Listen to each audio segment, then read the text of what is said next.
Scribers. Back at it. One more episode.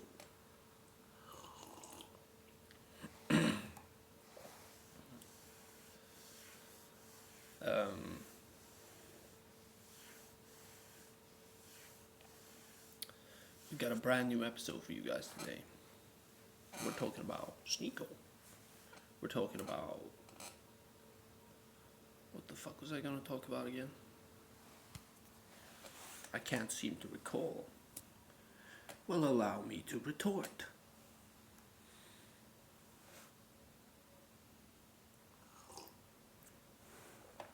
It's a nice day today. I've finally been able to eat a little bit well. I was getting a bit hungry this morning. I had to go to the shops to get more food, which is a lovely stroll. It's a lovely stroll to the shops, which is quite far from my house, so I get a nice little workout. That's pretty much what's going on in my life. That, copious hours of YouTube garbage, and self-help, which really is a difficult thing to do, to self-help oneself, you know, because I look back upon my life and there have been many situations where I've been feeling very crazy. But when I have a day like this where I don't feel crazy but I don't do anything, I'm quickly spun back into, fuck, I should be doing something. But then that sort of mounts into another instance of crazy. So that's what I'm keeping under wraps. That's what I'm keeping under wraps right now. Just keeping my head clear. Thinking clearly to myself. And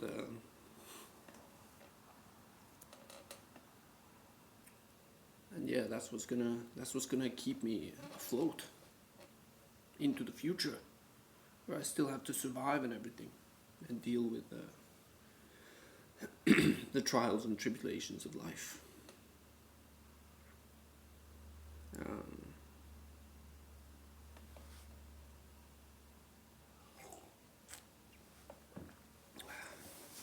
So as you can see, it's something that I've struggled with often. To be or not to be, that is the question. To bite my teeth together, or to take my time, but recognize that it will have to be boring. It will have to be boring for me to land on my feet mentally.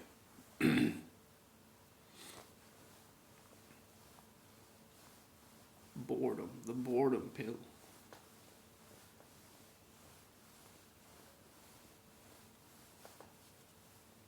You know, a person becomes fearful of boredom. It starts a wild chase, a wild hunt away from boredom. And but then that sort of mounts into a whole journey of stuff where you suddenly realize that, damn, I need to be bored again before anything exciting can happen.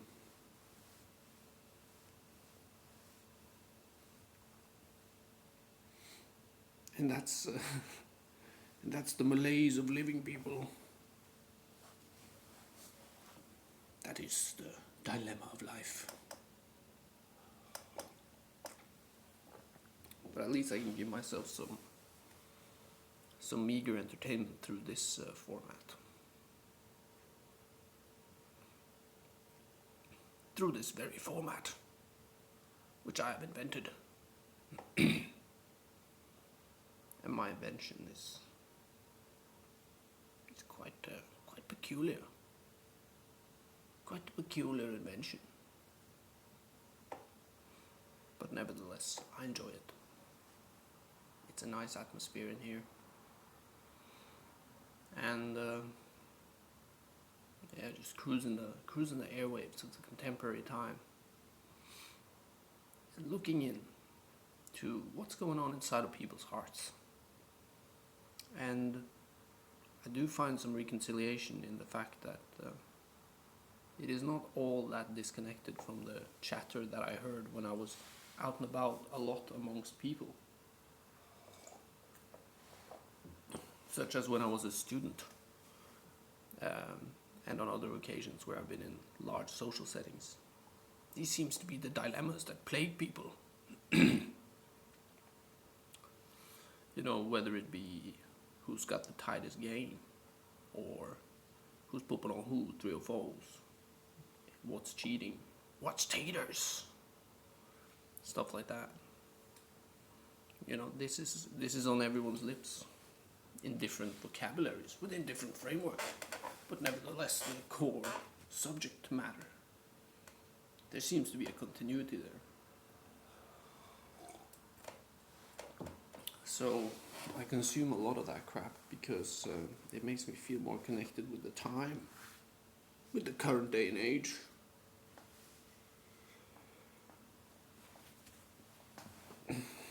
You know, specifically referring to like a lot of this content, which, you know, there's a part of me that wants to be like, I'm too good for this.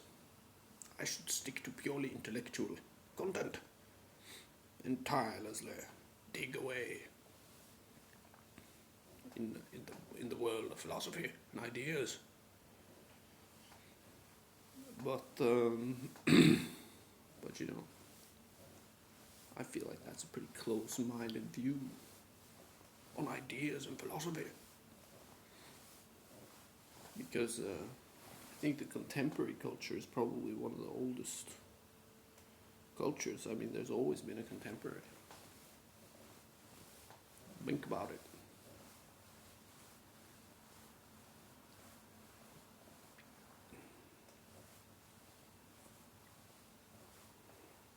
To just be obsessed about 3 or 4s or who pays the bill. That's the most natural thing in the world to discuss. It's literally trees. You ever thought of that? That paper is made from trees? And we write stuff on paper with ink from squid.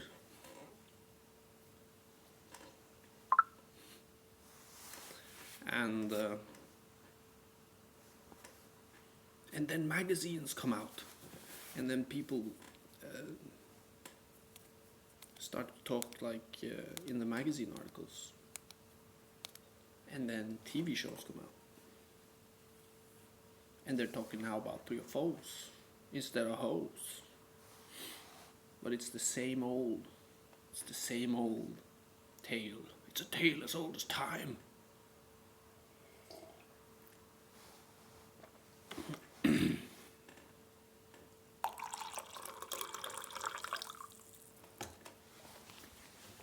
So that's why I waste a lot of time looking at that stuff, because then it kind of feels like I'm socializing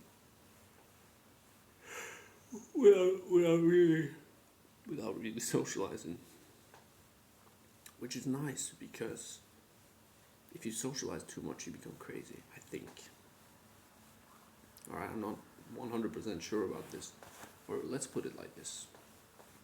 If you throw yourself out into too much socialization without having taught yourself to be really closed off, to really have a steely control on who you actually let in your head, you know, instead of being like a promiscuous sponge, being like, every person's a story, yay, which is the mistake that I made, or perhaps experiment I made on myself.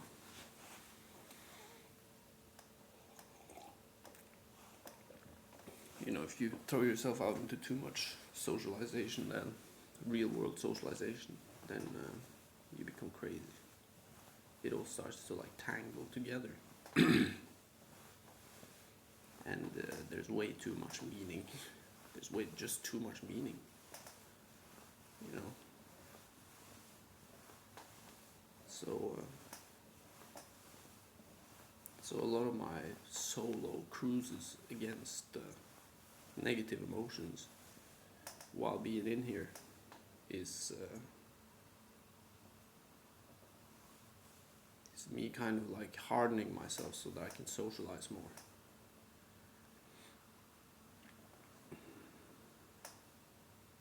Because if you're like really open when you socialize a lot, you just get led down the slide.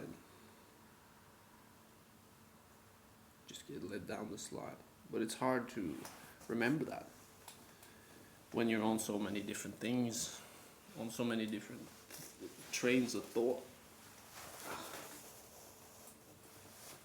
So that kind of happened to me.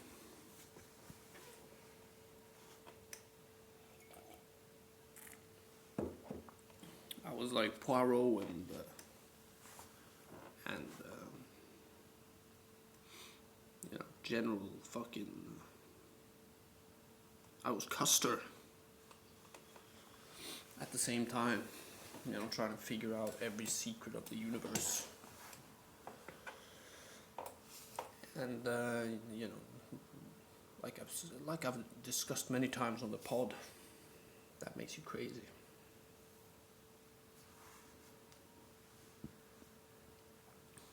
So.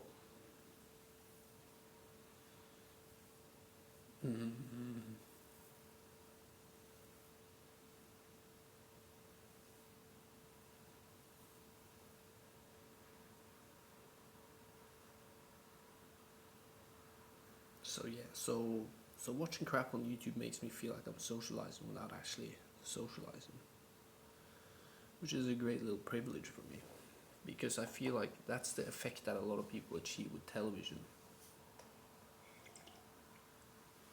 But the thing about television is that it's so dark at times that it kind of makes me feel worse, you know. And you kind of commit yourself to sitting there and watching it, and you know, I had times when I was deep, when watching television was just extremely trippy every single time. So it's nice with this kind of like where they're just shooting you in the face with a Nerf gun, with a Nerf machine gun of points. They just blast them at you and you're just there like, alright, yeah, now we're speaking on all we're talking about.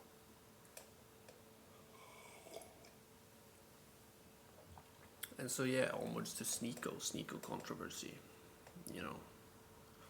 I've been watching some of these clips, you know, trying to make my mind up as a, you know, as an investigator, former investigator of the Gestapo.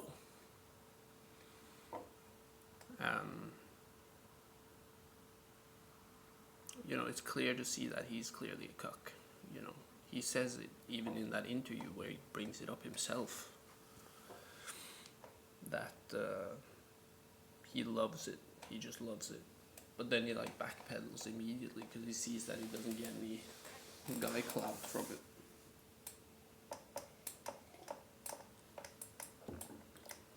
So yeah, good luck to Sneako on that.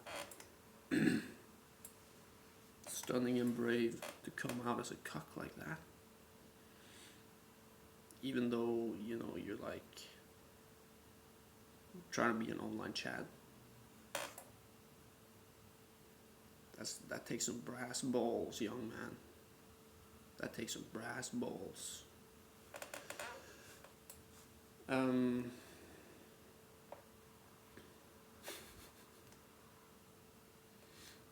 Yeah, I heard some crazy stories about Sneako getting cucked. I think it's happened on multiple occasions. I'm quite sure. And that he has like some sort of like semi-gay repressed thing going on as well in these cuck scenarios.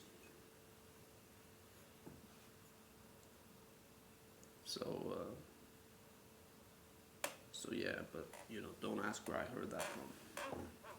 People talk in the YouTuber community. Sasha Gray was chiming in as well. Another fantastic content creator.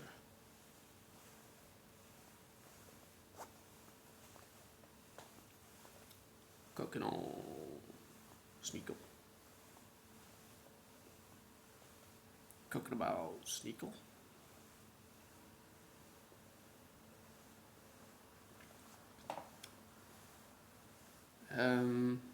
What else happening on YouTube?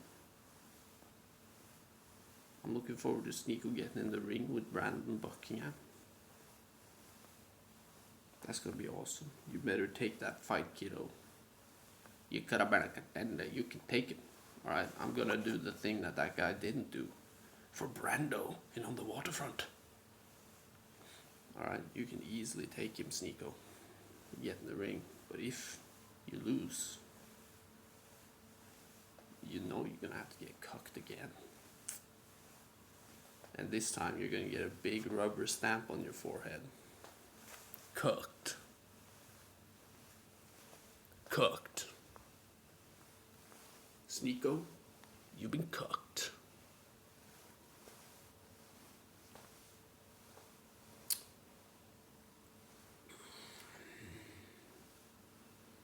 No. Oh, FIFA. Sneako. Yeah. But I think a lot of these dudes in the YouTuber community are cucks now. It seems like that's the dynamic that people are going for these days. Cucking. I say all the best to them. Best luck to them.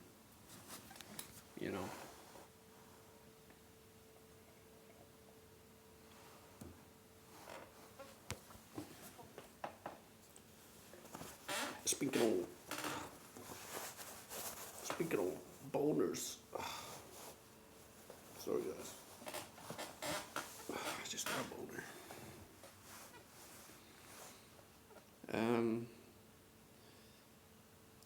Yeah, but what the hell is happening with the times, the contemporary time?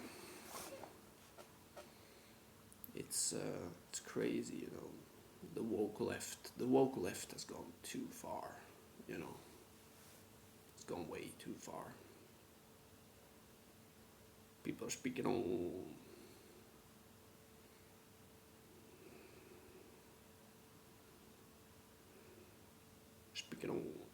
various 3 or 4 type subjects, and it really isn't. It won't do. It simply won't do. I'm a conservative. I'm a man of a conservative nature.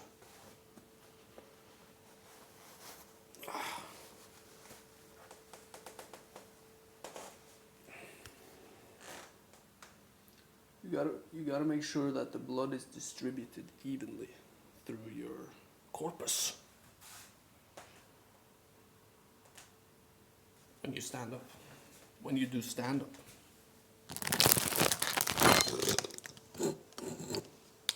Speaking on open hole. What else is there to speak about today? Yeah, the woke left has gone too far. And I've had it. These woke lefties, these wokies, or bloody wokies, these bloody wokies. They want to control everything. They want to censor everything.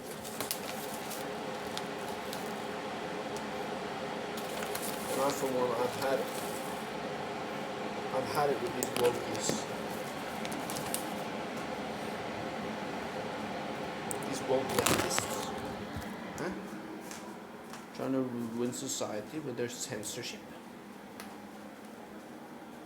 They ought to know better not to try that. To put it quite bluntly, they ought to know better. Not to try that. Don't try that on my watch. When I'm around. When I'm fucking around. Alright. Wokies. I'll come at you with my biggest fury. Wokies, you're next on my list. Wokies.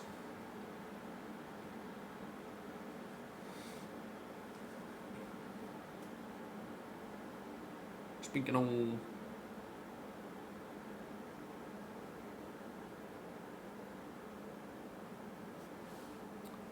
so wokies. You know, people want to go where everybody knows their name. Cheers.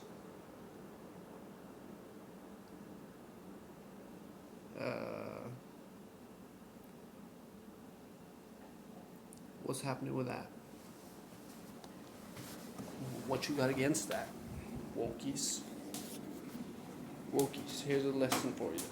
Watch the sitcom Cheers and give me feedback. What's so damn problematic about that? Huh? What's so goddamn problematic about fucking Cheers, the sitcom? You gonna tell me that?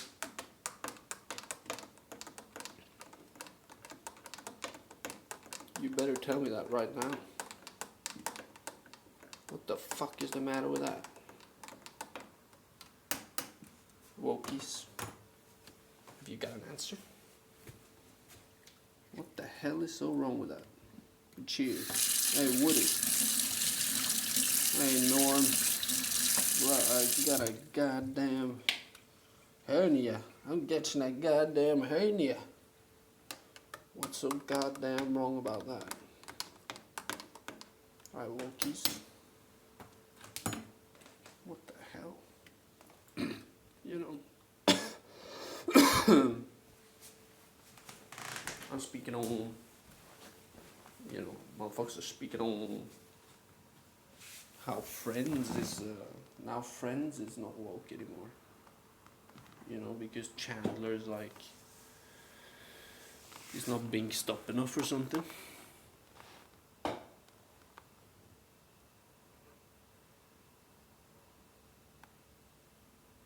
You know, Chandler Bing, speaking on Bing,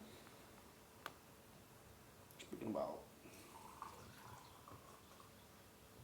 you know, Friends. Alright. So Friends is bad, huh? Whose fault is that? Rachel? Monica? Phoebe? Whose fault is it? Joey? The lovable oaf? I hardly think so. So who is it? Ross?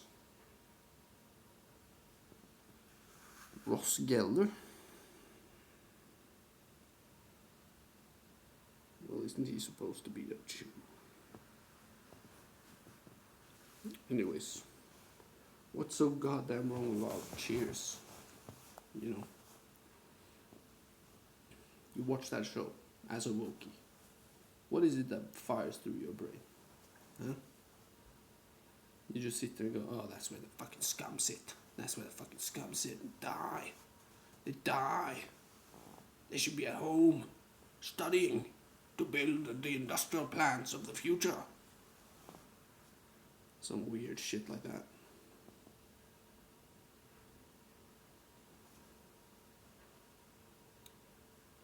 You know, who's the real assholes?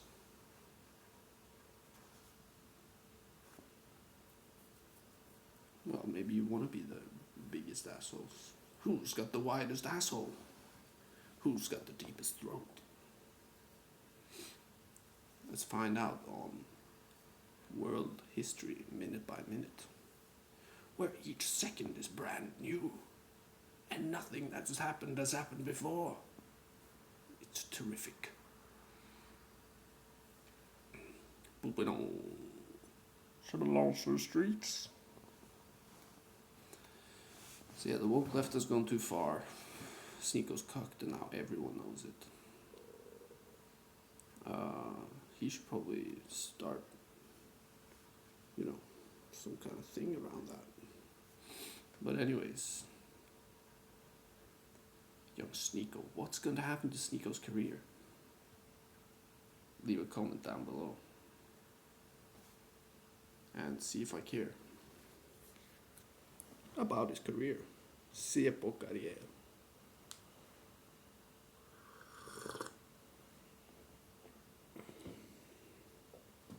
What else can we cram into this little video essay here? This little manifesto.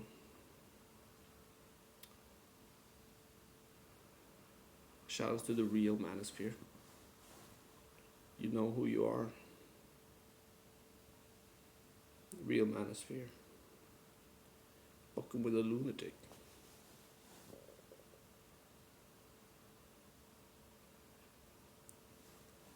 And I hope you're having a terrific day.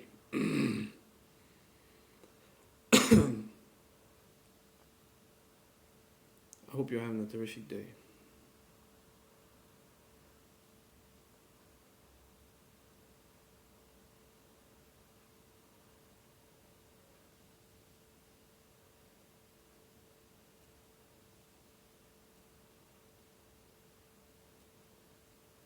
As I am having, staring out of the window.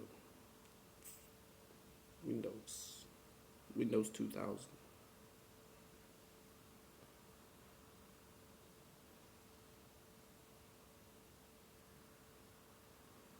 I'm pooping on 3 of those. Speaking on. Right. Guys, leave a like, comment, subscribe, put it in my pants. Give me a throbbing erection. You know you always can. And see you later, fans.